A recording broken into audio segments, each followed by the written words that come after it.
Assalamualaikum warahmatullahi wabarakatuh.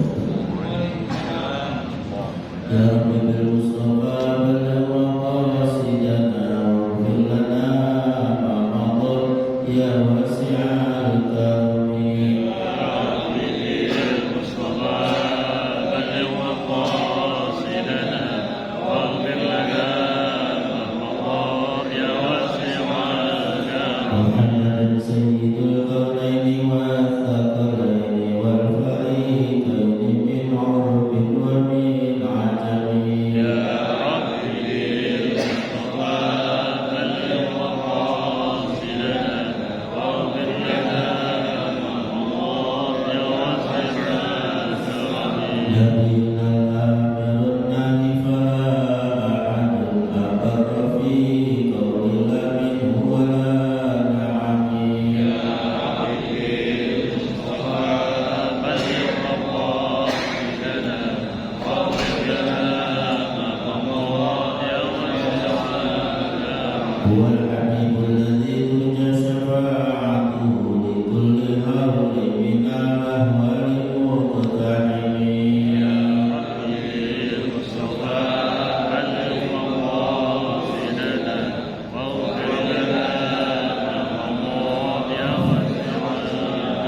Salawat dan salam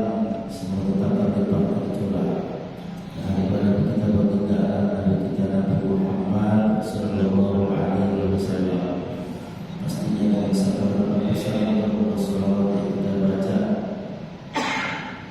yang menunjukkan cinta kita, kerinduan kita kepada beliau telah menghantarkan kita bersamaan, dipertemukan bahkan kita termasuk yang mendapat syafaat dari baginda Nabi kita Muhammad sallallahu alaihi wasallam.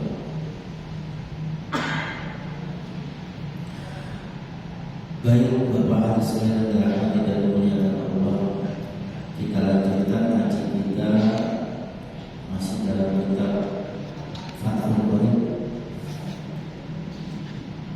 halaman 41. Kalau yang kitabnya seperti ini, pasalnya faslun wa idza wujida laqitun biqa'imatin tariqi fa'akhduhu wa tarbiyahu wa kafarahu wajibatun 'alal kifayah.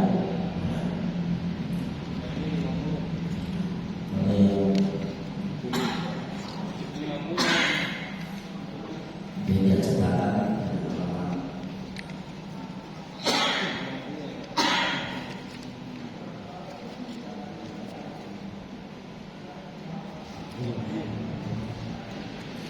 Baik, kita baca Al-Fatihah mu'alafah kita dan semua guru kita yang sudah mengajarkan ilmu kepada kita, yang sudah wafat kita doakan menjadi mudah-mudahan ilmunya menjadi seorang berjaya yang pahalanya terus mengalir kepada mereka.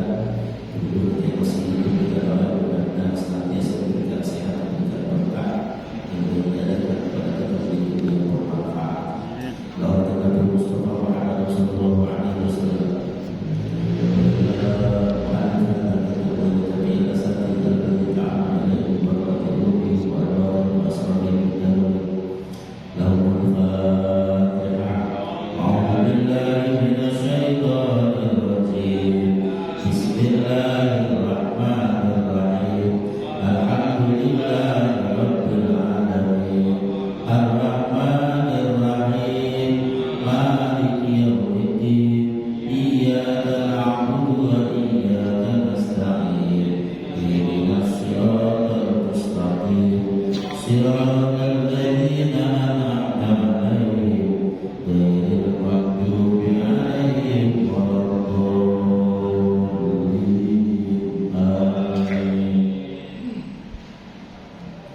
Bismillahirrahmanirrahim. Qala al-musannif rahimahullahu ta'ala wa nafa'ana bi nurihi wa bi asrarihi wa bi barakatihi fid dharain amin ya rabbal alamin.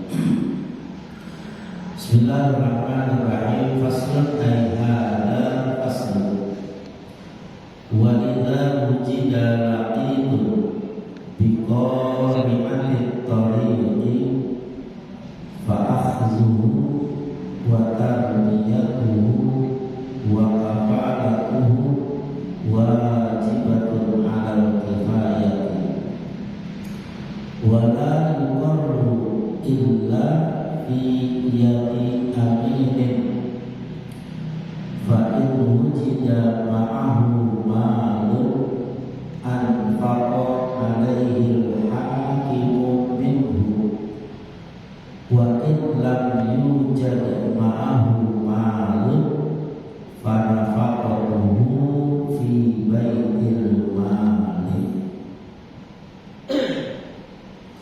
Pasal ini menjelaskan tentang betapa pentingnya memiliki jiwa sosial yang tinggi, yaitu ketika ada anak yang terlantar,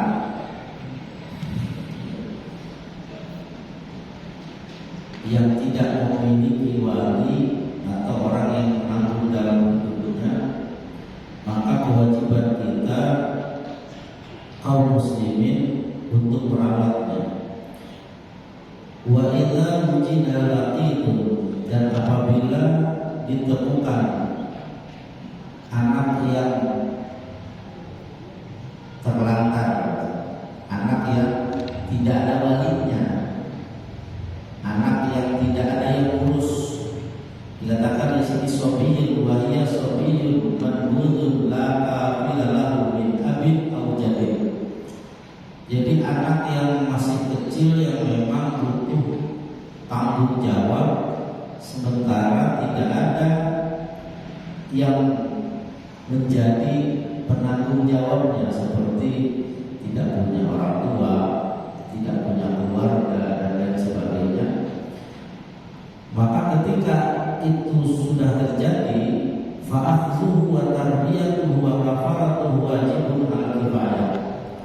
Maka hukumnya fardu kifayah, siapa yang mendapatinya lalu mendidiknya dan menanggung setiap kebutuhannya. Fardu kifayah itu artinya apa? Kewajiban semua, artinya harus ada yang merawat. Nah, kalau sudah ada yang merawat, maka yang lain tidak berdosa. Tapi kalau tidak ada satupun yang merawat, maka semuanya menjadi dosa. Wala yuqarru illa fi yadi aminin. Kemudian anak itu ketika sudah memang ditemukan atau ada ya, di dalam lingkungan kita, maka nanti diserahkan kepada orang yang betul-betul amanah. Tidak diberikan kecuali kepada orang yang amanah. Karena boleh jadi kalau tidak amanah, nanti akan terjadi eksploitasi anak gitu. Ya, atau kekejaman terhadap anak. Ya. Nah, ini yang tidak diharapkan dan tidak diinginkan. Jadi bila mana di lingkungan kita, di sekitar kita terdapat anak yang memang tidak memiliki orang yang bertanggung jawab atas dirinya, maka wajib bagi kita, wajib kifayah bagi kita untuk merawatnya, untuk mendidiknya, untuk memberi kecukupan kepada anak tersebut. Fa'in wujida ma'ahu ma'lun anfaqahu alaihi al-hakimu minhu. Kalau memang anak itu memiliki harta, dalam artian mungkin ada warisannya, ada peninggalannya, maka kalau menurut kitab ini diserahkan kepada hakim, dan harta itulah yang digunakan untuk membiayai hidupnya. Wa in lam yujad ma'ahu malun fa nafaqatuhu fi baitil mal. Kalau memang anak itu tidak memiliki harta atau tidak ada peninggalan warisannya, ya, maka untuk mencukupi semua kebutuhannya, memberikan nafkah kepadanya, diambil dari baitul mal. Nah, kalau sekarang mungkin Basnas boleh, sekarang apa lagi? Sosial, ya, dinas sosial sekarang ya. Karena kita sendiri nggak punya baitul mal ya. Yang adanya apa? Basnas, terus Lasnas ya. Nah, yang memang apa? Dana-dana dari zakat, infak, sedekah yang dikelola oleh negara. Kalau dulu namanya baitul mal, kalau sekarang dana umat, dana bagi umat, dana umat. Nah, itulah kelemahan kita sebenarnya. Ya kan? Kadang-kadang kita mayoritas muslim, tapi kita tidak punya baitul mal, sehingga kita, ketika kita membutuhkan, kita kesulitan. Tapi kebanyakan di antara kita malah kita dengan menggunakan dana pribadi kebanyakan. Ya, artinya merawat anak itu di panti asuhan, lalu diurus, dicukupi setiap kebutuhannya. Ya, jadi gitu.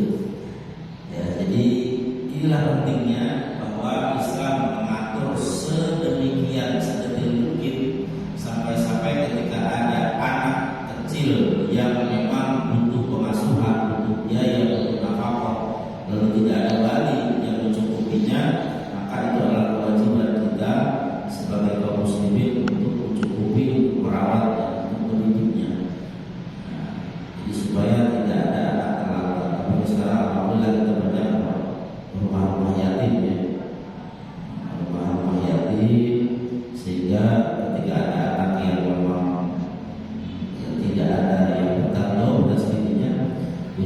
dipelihara oleh atau bukan pelihara diasuh oleh panti asuhan. Nah, ini penting. Jadi kewajiban kifayah terhadap kita semua bila mana mendapati seseorang yang tidak memiliki orang yang bertanggung jawab atas dirinya.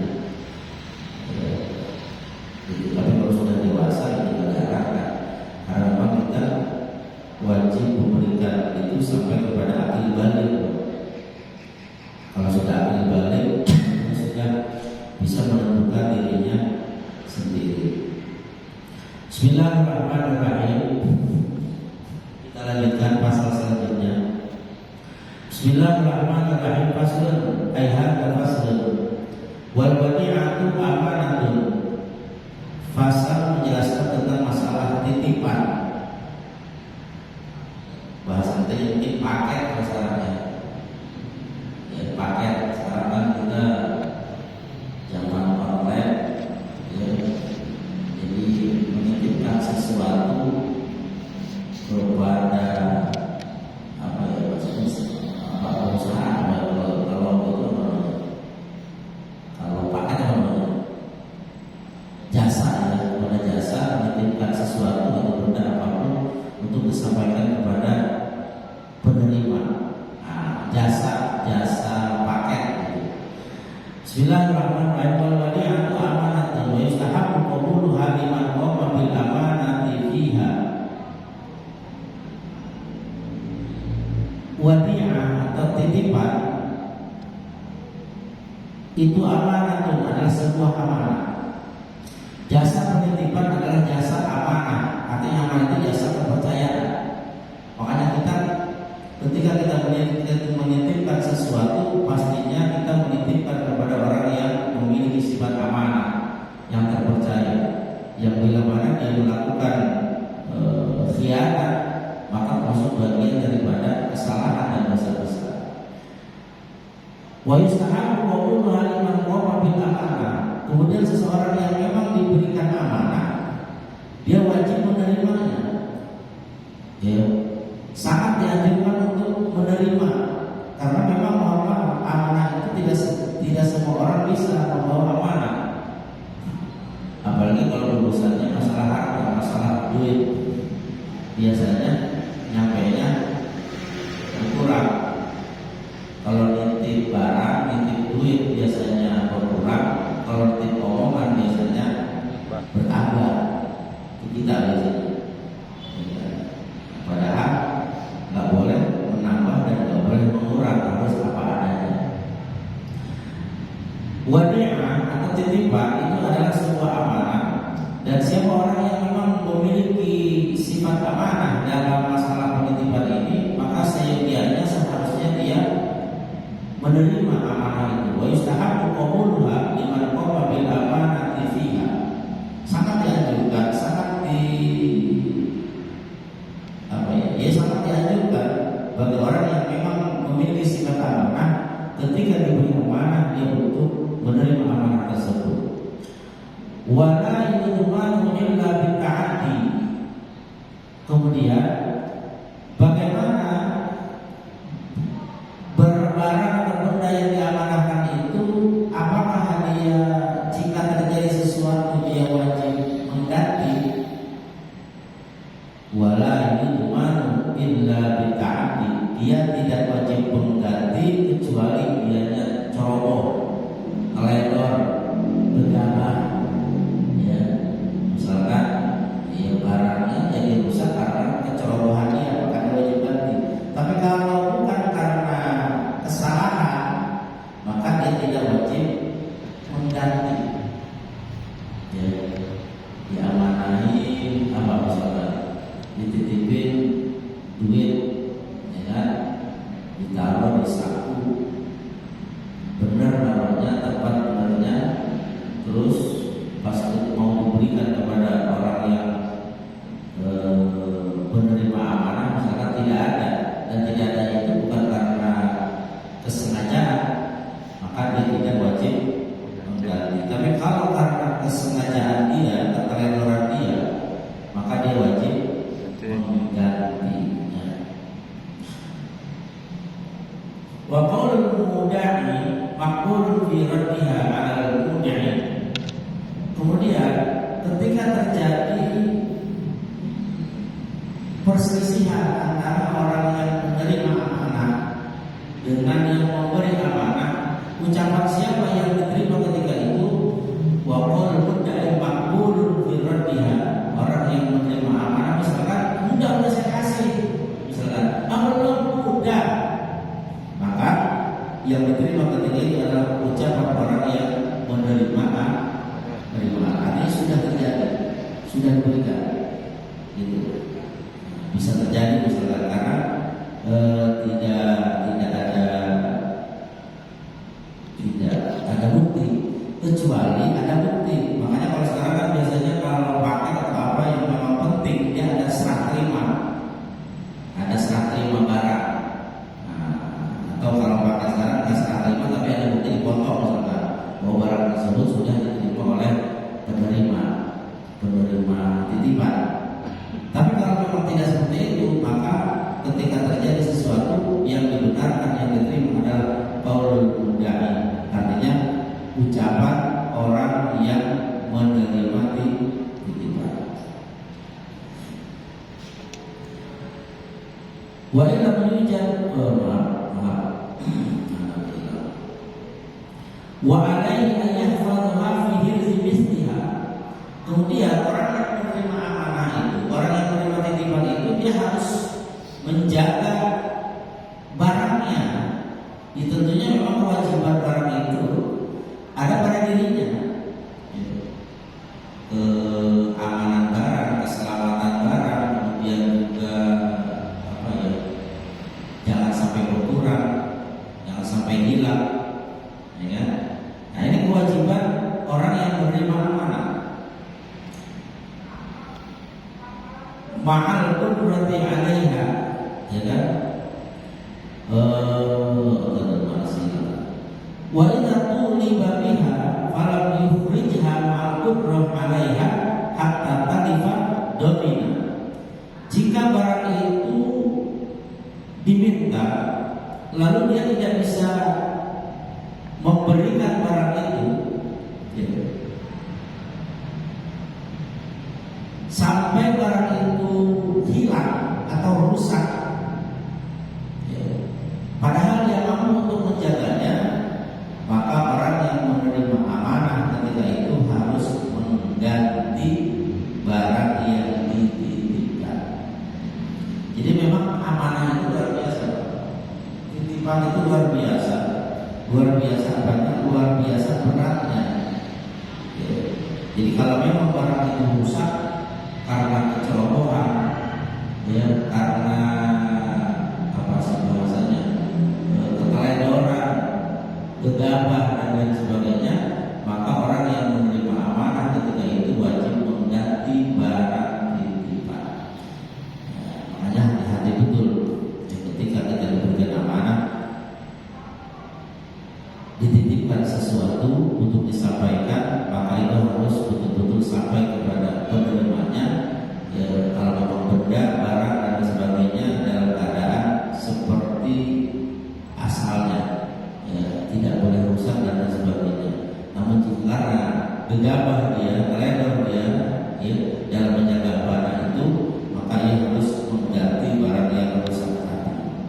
Nah, kalau sekarang kita, ya, di zaman sekarang sudah zaman modern, kita tidak adanya jasa penitipan, ya. Kirim jasa pengiriman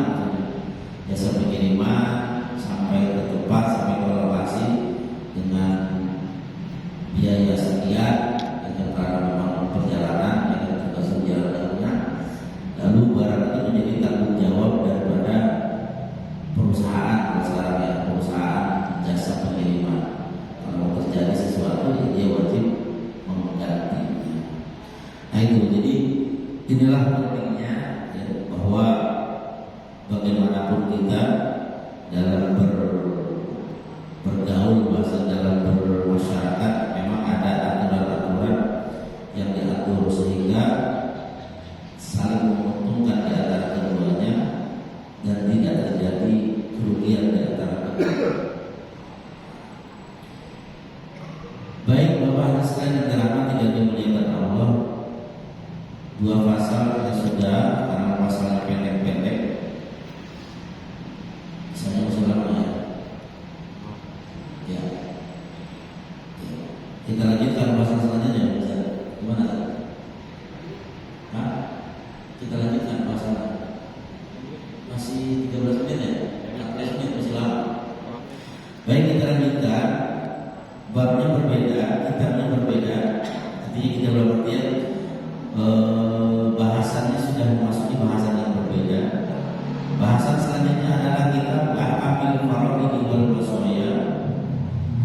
menjelaskan tentang masalah hukum-hukum faraid dan wasiat. Sebelum kita ke pembahasan ini, bahwa faraid ini salah satu ilmu yang pertama atau awal-awal ilmu yang cepat hilang, cepat diangkat oleh Allah. Dalam hadis Nabi bersabda pada sabdanya, ya Abu Hurairah, ta'allamul faraid wa 'allimuha fa innahu awwalu syai'in yurfa'u min ummati. Wahai Abu Hurairah, pelajarilah oleh kalian semua, oleh kamu, ilmu faraid. Wa 'allimuha, dan ajarkanlah ilmu faraid. Kenapa? Fa innahu awwalu syai'in yurfa'u min ummati. Karena ilmu faraid adalah ilmu yang pertama kali diangkat oleh Allah dari umat. Diangkat maksudnya bagaimana? Diangkat karena pertama jarang yang mempelajari, lalu ahlinya diwafatkan oleh Allah sebelum diajarkan kepada orang lain. Inna Allah la yaqbidul ilma intiza'an illa biqabdil ulama. Allah sekali-kali tidak akan mengangkat satu ilmu kecuali dengan cara mewafatkan ahlinya, lalu belum ada penggantinya. Dan ilmu faraid termasuk salah satu ilmu yang jarang dipakai kita. Bukan enggak, jarang. Pembagian warisan, ya kan? Biasanya kita baginya apa? Biasa berbagi warisan itu gimana? Ya udah, belah sini, segini, udah. Artinya pakai hukum kita antara din, ya kan? Saling ikhlas, saling ridho. Padahal belum tentu. Tapi kalau mengacu kepada hukum agama, ya, bahwa faraid itu ada bagian-bagiannya. Ya, siapa saja yang dapat warisan, siapa ahli waris minat rijal, ahli waris minat nisa, terus nanti bagiannya seberapa, nanti ada furudul muqaddar, ada bagian-bagian pasti, ada asabah bil ghair, asabah bin nafsi, dan lain sebagainya. Jadi ini menjadi penting buat kita tentang masalah bagaimana cara membagi harta warisan. Kalau dulu orang tua kita warisannya banyak, makanya baginya dulu benar, karena warisannya banyak, anaknya banyak. Kalau sekarang warisannya nggak ada, udah habis. Dia anaknya juga ibarat satu dua, banyak, ya kan? Kalau dulu warisannya banyak, anaknya banyak, warisannya banyak, ya kan? Ada sawah ataupun, ya kan? Nah kalau sekarang anaknya dikit, warisannya nggak ada. Tanah yang tempat ini sebegitunya nggak ada lagi. Kan udah berparu, udah bergerak ke belakang, itu suara kanan, kalau kiri kan begitu biasa. Sekarang dikit-dikit orang. Jadi ilmu faraid itu merupakan ilmu yang penting sekali, bahkan sampai-sampai dia termasuk ilmu yang pertama kali diangkat oleh Allah. Diangkat dalam artian pertama karena itu tadi ahlinya diwafatkan sebelum ada yang melanjutkan, yang memahami ilmunya. Yang kedua sedikit yang mempelajari, karena memang ilmu matematik, Pak, ilmu pembagian, dan tidak semua orang bisa. Terus yang ketiga jarang dimakainya kita. Maka ilmu faraid itu menjadi ilmu yang rada-rada jarang dipakai, ya, kecuali pesantren, baru belajar. Baik, bismillahirrahmanirrahim. Kita berfaraid wal wasiyah, kita menjelaskan tentang faraid dan wasiat. Wal warithuna minar rijal asyaratun. Jadi nanti ada ahli waris dari laki-laki, ada ahli waris dari pihak perempuan. Al-ahlis yang berupa laki-laki,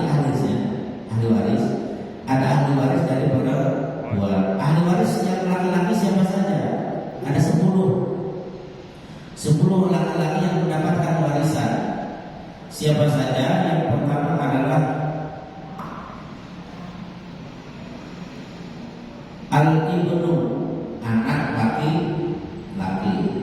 Satu, udah pasti dapat ya. Terus wabnul ibni, cucu laki-laki dari anak laki-laki. Cucu laki-laki dari anak laki-laki. Berarti kalau dari cucu laki-laki dari perempuan ada apa? Ya, cucu laki-laki dari anak laki-laki. 2. Wali sama aku bawa cicit. Wal aku bapak. Bapak ada warisan tuh. Kalau anaknya meninggal, bapak warisan dapat. Kita kan kadang warisan untuk ke bawah doang. Kalau ke atas kagak, ya kan? Kalau bapak meninggal, bapak anak warisan. Padahal kalau bapaknya masih punya bapak, berarti kan dia jatuhnya anak yang meninggal. Kalau anak meninggal, dia masih punya bapak, ada nggak bapaknya? Dapat. Nah itu kan kita kadang-kadang kalau warisan itu ya hanya ke bawah doang gitu, kalau warisan anak doang udah, ya kan? Padahal bapak juga dapat, gitu. Hah? Iya bapak-bapak kita, ya kan? Karena kita ini anak, ya bahasa lagi. Kita ini menjadi bapak, tapi kalau kita masih punya bapak, ya di hadapan bapak kita anak, gitu, ya kan? Nah, jadi 10 kita sebut dulu. Yang pertama adalah anak laki-laki, yang kedua cucu laki-laki, yang ketiga bapak, yang keempat kakek. Dapat tuh, tapi nanti kalau nggak ada bapak ya nanti. Pokoknya yang dapat warisan dulu. Nanti ada mahjub, ada mahjub nanti ada terhalang. Terus yang kelima saudara, ya saudara kandung, saudara laki-laki ya. Terus yang keempat anak dan saudara laki-laki, namanya apa? Sepupu ya, sepupu. Anak saudara laki-laki namanya sepupu. Keponakan ya, keponakan. Wabnul akhi, keponakan tapi dari laki-laki. Terus wal ammu, paman. Wabnul ammi, anaknya paman. Berarti apa? Sepupu ya.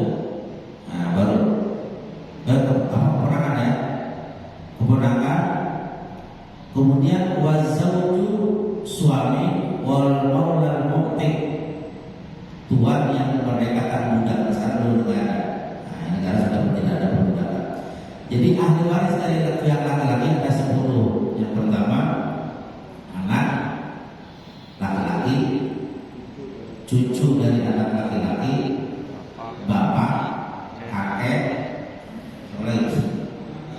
saudara laki-laki, terus keponakan, paman, terus sepupu ya. Anaknya paman apa? Sepupu dan suami. Nah, dari 9 ini nanti siapa saja tergantung nanti ahli warisnya yang lain. Apakah semuanya dapat? Nggak mesti dapat. Yang jelas laki-laki yang mendapatkan warisan dari pihak laki-laki yang ini ada 10. Kemudian wal warisatu minan nisa. Nah sekarang bagaimana kalau ahli waris dari pihak perempuan? Ada 7 orang. Siapa saja? Yang pertama adalah bintu al-bintu, anak perempuan. Anak perempuan pasti dapat tuh, anak perempuan. Yang kedua cucu perempuan tapi dari anak laki-laki. Cucu perempuan tapi dari anak laki-laki. Berarti kalau cucu perempuan dari anak perempuan ada apa? Cucu perempuan dari anak laki-laki. Jadi 1 anak perempuan, 2 cucu perempuan dari anak laki-laki. Yang ketiga bapak ibu.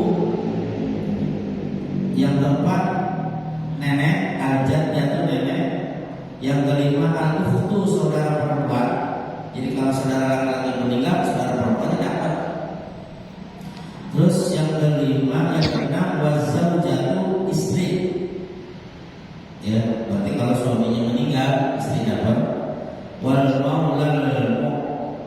Pikotu tuan, nah ini udah gak ada tuan. Sayyid yang memperdagangkan budak, tuan perempuan yang memperdagangkan budak. Nah, berarti tinggal 6 nih, karena itu udah gak ada yang penting ini, ya kan? Berarti dari pihak perempuan yang berwarisan, anak perempuan, cucu perempuan dari anak laki-laki, ibu, nenek, saudara perempuan, dan istri. Ya, itu ahli waris dari pihak perempuan. Jadi kalau dari laki-laki ada 10, dari perempuan ada 7. Susah apa Pak? Ya, dari pihak laki-laki ada 10, yang perempuan ada 7. Waman la yasqutu bihaqi khamsatun. Yang tadi itu tuh, apakah kalau semua yang tadi itu ada dapat semua? Enggak. Kalau semuanya ada, enggak semuanya dapat. Yang dapat hanya yang terdekat saja. Lalu man la yasqutu bihaqi, orang-orang ahli waris yang enggak yang pasti dapat, itu ada 5 orang. Yang pertama az-zawjah, suami atau istri, itu pasti dapat. Jadi kalau suaminya meninggal, istri dapat warisan dari suami. Istri meninggal, suami dapat warisan dari istri. Itu pasti. Jadi az-zawjah. Yang kedua, wal abawani, ibu dan bapak. Ibu dan bapak itu pasti dapat ya. Kalau anaknya meninggal, tapi kan misalkan ada ibunya, ya kan, punya ibu, nah itu pasti dapat. Atau punya bapak, itu pasti dapat, ya kan. Kemudian yang selanjutnya, waladu sulbi. Waladu sulbi itu anak kandung pasti dapat. Ya, kan anak ada 3 macam Pak. Ada anak satu bapak satu ibu, namanya sekandung. Ada anak satu bapak lain ibu, ada anak satu ibu lain bapak. Ya, ya kan? Iya, ada 3 macam tuh. Ada anak sekandung itu seibu sebapak. Ada anak sebapak lain ibu, ada anak seibu lain bapak. Kekuatannya itu tadi. Kekuatan pertama yang sekandung, yang kedua satu bapak lain ibu, yang ketiga istri ibu lain bapak. Anak-anak ada warisan. Nah, supaya dapat nanti dia wasiat atau hibah diberikan. Seperti anak-anak ada warisan anak-anak. Nah, supaya dapat harta warisan itu sebelum dibagi secara waris dikasih dulu kebijaksanaan gitu. Kalau secara hukum nggak dapat, kalau nuntut nggak bisa, secara hukum kalah tetap. Itu kebijaksanaan kita. Kalau kita mohon maaf, anak tiri sama nggak dapat Pak. Anak tiri, anak angkat, ya itu nggak dapat. Secara hukum nggak dapat, tapi kalau secara kebijaksanaan kita kan enggak, kita tetap kita bagi. Nah, makanya ada pentingnya itu tadi. Pentingnya kita tahu kalau secara hukum syariat yang dapat itu ya hanya ini. Lalu bagaimana tadi dengan anak-anak? Anak-anak nggak ada warisan, nggak ada warisan. Kalau mau dapat karena kebijaksanaan kita, maka kita kasih hibah, atau kita kasih apa? Ya kita kasih hibah. Hibah bahasanya bukan warisan. Ada yang tidak termasuk orang yang berhak mendapatkan warisan. Anak tiri juga begitu. Anak tiri nggak dapat, enggak, anak tiri nggak dapat. Yang meninggal bapak tirinya, anak tiri nggak dapat. Yang meninggal ibunya, ibu tirinya, anak tiri nggak dapat. Kecuali nanti ada satu bapak atau satu ibu, nah dapat tuh bisa. Oh ini ibu, satu ibu, ya kan? Oh bisa dapat, ibunya meninggal karena masih satu ibu bisa dapat. Oh ini satu bapak, bapaknya meninggal, ya anaknya satu bapak itu bisa dapat.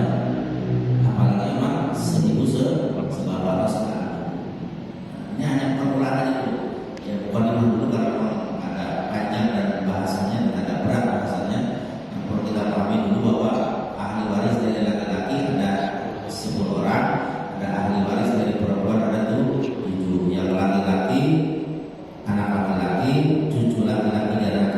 laki-laki, bapak, kakek, terus apa lagi? Saudara laki-laki, ya, terus sepupu, terus keponakan, terus paman, terus suami 9 yang 10 itu moral penting dan ada. Itu ada mereka kan udah ada. Nah kalau dari perempuan ada tuh 7, 1 anak perempuan, 2 cucu perempuan tapi dari anak laki-laki, bukan dari cucu laki-laki, ya cucu perempuan dari anak laki-laki. Misalnya mohon maaf kita punya anak laki-laki, anak laki-laki kita punya anak perempuan, kita cucu dari anak laki-laki. Kalau kita punya anak perempuan, punya anak laki perempuan, nggak dapat. Karena terputus perempuan itu memang masa itu kan ini laki-laki jalurnya. Anak perempuan, cucu perempuan dari anak laki-laki, terus ibu, nenek, saudara perempuan, dan istri. Yang ketujuhnya maula bil muktik, artinya hamba perempuan yang mereka berdua itu.